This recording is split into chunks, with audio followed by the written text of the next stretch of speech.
Bonsoir mes bien-aimés frères et sœurs dans le Seigneur. Que la grâce et la paix de notre Seigneur Jésus-Christ vous soient multipliées. Je vais partager avec vous le songe que j'ai reçu récemment, ce 29 décembre. Alors, dans le songe, j'étais endormi sur ma couche. Et de là, j'ai eu des visions nocturnes. Le Saint-Esprit m'a fait voir l'époque de la naissance du Seigneur Jésus. La disposition des cœurs de ceux qui attendaient la délivrance d'Israël. Ils attendaient leur Messie. Leur cœur soupirait. Et puis le Saint-Esprit attire mon attention sur Siméon et sur Anne. Ces deux personnages qui attendaient la consolation d'Israël. Ils s'étaient mis à part et priaient incessamment pour sa délivrance. Puis j'entendis cette voix dire à Siméon qu'il ne mourra point avant d'avoir vu le Christ du Seigneur, exactement comme dans les Saintes Écritures.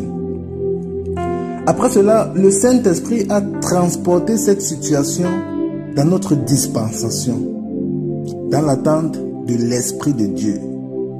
Pour indiquer la conduite à tenir, la disposition de nos cœurs. Alors je me suis réveillé de cette vision, étant toujours dans le songe. Donc je me suis réveillé de cette vision, étant dans le songe, et j'étais prosterné, je fondis en larmes. Je pleurais beaucoup de ce que la manifestation du Saint-Esprit tardait. Et je me souviens de l'attitude de ces deux personnages dans la vision. C'est alors que je me réveille donc du songe. Alors, le Seigneur veut montrer par ceci que nous sommes dans les temps prophétiques, mes bien-aimés frères. Nous vivons les temps prophétiques. Voulons-nous être des partisans de ce grand et glorieux réveil qui s'annonce? Considérons ces deux personnages, dit le Saint-Esprit. Considérons ces deux personnages. Alors, après avoir médité sur ces deux personnages, le Seigneur veut que toute notre attention soit focalisée sur le Saint-Esprit. Et que nous nous impliquons dans les jeûnes et les prières. Oui, mes bien-aimés frères, c'est le moment. Que nous nous impliquons dans les jeûnes et les prières. Remarquons que Anne, cette maman de 84 ans, n'a pas trouvé d'excuse pour ne pas jeûner. Mais elle jeûnait et priait nuit et jour. De plus, Simeon dit, poussé par l'Esprit, que cet enfant est destiné à amener la chute et le relèvement de plusieurs en Israël. Remarquons que ceux qui ont chuté en cette époque-là, c'était ceux qui étaient aussi proches des Écritures, mais en qui il n'y avait aucune foi, l'incrédulité. Examinons nos cœurs, mes bien-aimés frères. Examinons nos cœurs. Et dans cette vision, le Saint-Esprit a transporté ces situations dans notre dispensation.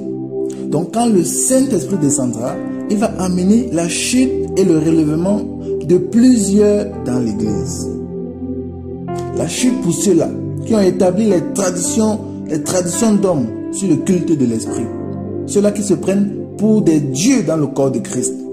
Cette ancienne génération qui a retenu la gloire qui était due à notre Seigneur Jésus. Et bien plus encore. Et le relèvement d'une jeune génération qui se mouvoit dans la liberté de l'Esprit. Dans l'Esprit de sa grâce. Ceux-là qui se laissent gouverner tout entier par la parole. Remarquons ceci. Après la naissance du Seigneur Jésus, Hérode s'est mis dans une grande colère et chercha à faire périr le petit enfant. Alors, après la manifestation de ce grand et glorieux réveil, le gouvernement va se dresser contre les chrétiens. Le gouvernement va dresser de grandes tribulations, de grandes persécutions contre les chrétiens. Ceci étant, si nous n'avons pas le Saint-Esprit pour nous indiquer la voie à suivre, comme il a fait avec Joseph, vous vous souvenez, lorsqu'il a dit à Joseph, dans cette grande persécution, lorsqu'il fallait tuer tous les enfants, en fait tout cela était dressé contre les chrétiens, contre le Seigneur Jésus. Donc cette persécution sera dressée contre les chrétiens. Lorsque le Seigneur a dit à Joseph, prends le petit enfant et sa mère, vous voyez, fuis en Égypte et attends jusqu'à ce que je te parle. Vous vous souvenez, si nous n'avons pas le Saint-Esprit pour nous donner la direction, on sera vaincu. Par ces quelques mots, je nous exhorte de considérer les Saintes Écritures. Considérons les Saintes Écritures. Laissons-nous gouverner par elles. Prions et jeûnons. Et attendons la manifestation de la promesse. Alors voilà le songe que j'ai eu et la méditation que j'ai en tirée. Gloire à Dieu dans les lieux très hauts et paix sur la terre parmi les hommes qu'il agrée.